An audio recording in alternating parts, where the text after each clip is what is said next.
global warming. Everybody in the environmental community is talking about how we can address the human causes. And the number one human cause is the meat industry. So if you think that because volcanoes cause so much global warming, we shouldn't worry about human actions, then this isn't an argument that will appeal to you. But for the environmentalists in the audience, we're trying to reduce our personal global warming impact, and the best thing we can do is to adopt a vegan diet if that's a concern to us. Rod Coronado and the ALF, PETA has not given Rod Coronado or the ALF money since Rod Coronado was convicted.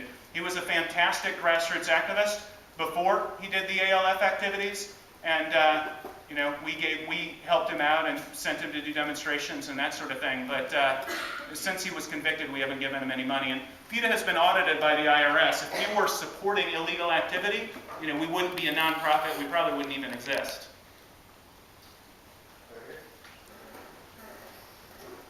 Yeah, during the start of your lecture, you used the term mercenary, like people who eat meat. So I want to know, I have another question after this. So, can you define that, what it means to be a mercenary, and why do you use it in that context? Well, it's a mercenary relationship. The mercenaries are the people who actually, do the killing or waste the resources or starve the poor. But meat eating involves one in a mercenary relationship, where for most of us, we're paying people to do things we wouldn't do personally. I think one person raised their hand on the I would personally be happy to waste massive amounts of food, but everybody who chooses to eat meat is paying other people to waste massive amounts of food on their behalf. I think somewhere on the order of 5% of the audience said, yeah, I'd be happy to cut chickens' throats open.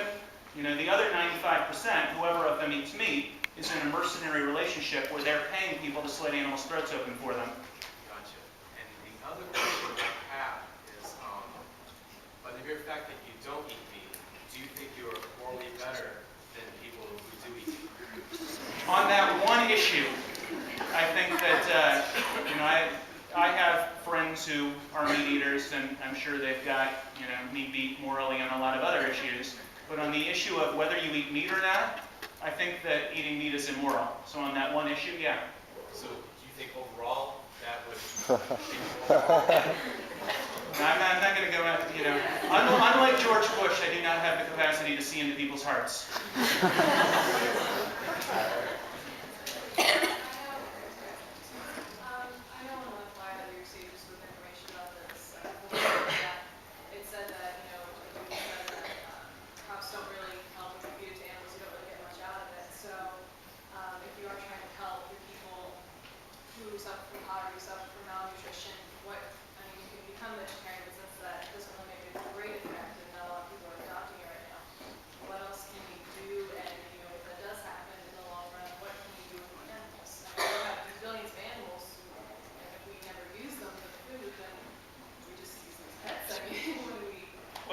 My wife and I support Oxfam International and Catholic Charities, both of which are doing very good things in the developing world to feed people. I've been supporting Oxfam International since 1987 when I was organizing fasts for Oxfam on my campus, and I think they do spectacular work. So that's one thing that people can do. You can volunteer with Oxfam as well, is another thing people can do. With regard to the animals, the reality is if everybody in this room went vegan overnight, what would happen is, to some very small degree, the price of meat would go down. The animals who have already been slaughtered will have been slaughtered. But what we're doing is trying to create more and more vegetarians so that the demand for meat goes down, so the price of meat will go down until eventually we get to zero. But as I was talking about earlier, chickens are slaughtered at 7 weeks, pigs are slaughtered at 6 months, cattle are slaughtered at about 2 years. Dairy cattle are slaughtered at about 5 to 6 years. So it's not a case of suddenly we have all of these superfluous animals. It's a case of we stop raising them in order to slaughter them.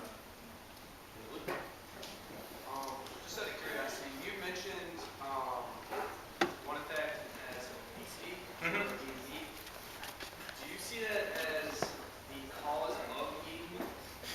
Well, eating meat definitely causes obesity, and vegetarianism and veganism has been successfully used to allow people to lose weight and keep the weight off. So that's what I was saying. Vegetarians and vegans are about 1/10 as likely to be obese. You can be an obese vegan, you can do nothing but, you can have a genetic issue where you can do nothing but eat French fries, jujubes, and beer. and you could do it. But vegans are about 1/10 as likely to be obese. Vegetarians are about 1/3 as likely to be obese. But isn't it more the lifestyle that you choose to lead that really leads to obesity? Because obesity isn't just, it's not the disease. It's being made out to be a disease, but it's about the choices that you make. You can eat meat, and if you exercise regularly, you do everything else everything that's healthy, you can still be. Oh yeah, I mean 1/3 of meat eaters are not overweight. So sure, but the only diet in peer-reviewed science that's been shown to, you factor everything else out, and you look at diets, the diet that works with your physiology, which is a plant-based one, allows people to lose weight, independent of other lifestyle choices, whereas the diet that doesn't work is a meat-based diet. But yeah, I mean, only 15% of smokers are going to get lung cancer, but there's still a direct link between smoking and lung cancer, even though 85% of smokers won't get it. But I mean, can you still say that obesity is the result of eating meat and it's more or less how you choose to eat than just a fact? Well, I mean, I think as long as you qualify it. Using obesity as one of the causes or one of the effects of eating meat, it's more the lifestyle. I don't know. I mean, if vegans are 1/10 as likely to be obese, I'd say there's some pretty strong causality there. I'm going to have to move on to the next question because I'll label. A lot of hands. Right over there. Yeah, I just have two quick questions. The first was you're saying that physiologically we're herbivores. So I was just wondering about fibers in our diet for vitamin B12 and where we would get that source since it's not found, so it's only found in animal sources. And if I was the source I would recommend we get vitamin B12. Yeah, B12 comes from bacteria, and up until 50 years ago, the primary source of B12 was water, but we started fluoridating water, so there's no bacteria in water, so we don't get it. And then organic vegetables, which was all vegetables up until 60 years ago, you'd get it in the vegetables because there would be soil, which would be bacteria. Now the only bacteria in our diets comes in meat or dairy products, but B12 is not synthesized. I mean, you don't get it from the flesh of the animal, you get it from the bacteria. So all B12 supplements, like 100% of them, are vegan because B12 is a bacteria, is synthesized from bacteria, not from flesh. Then my second question is, would you personally say there were happy dairy cows and chickens out in an Amish farm and made milk and eggs and they sold at the farmer's market? Would you be against purchasing that milk or eggs from a farmer's market? Would that be? Well, I've been to so-called happy farms. I mean, I think the one vegan exception, which is ethically acceptable, is if you have companion hens or your friend has companion hens and they lay eggs. I would think, as I was talking about earlier, veganism is not purity. There is, of course, there are environmental problems, just period, with anything that we're going to consume. So eggs from well-treated companion hens who are not going to be slaughtered would be the big vegan exception. Dairy, I haven't seen it yet. I guess you could. Well, probably not. I mean, cows give milk for the same reason all mammals give milk. They give milk for their babies. And even the smallest dairy farms are taking the babies away, generally within a day or two. The males oftentimes end up in veal crates.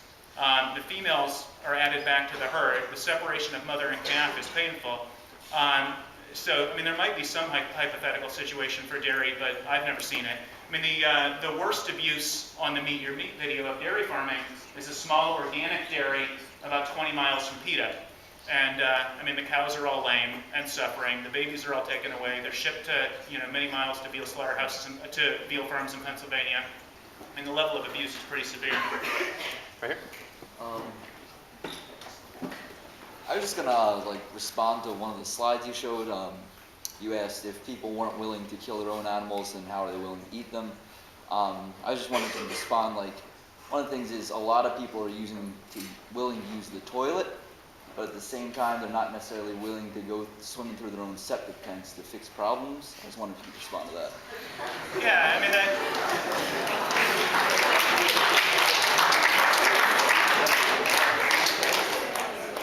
but septic tanks don't cause ethical problems, they cause gross out problems, right? There's not an ethical problem with septic tanks. We also will all grant the necessity of septic tanks, right? The meat industry, you don't have to eat meat to survive.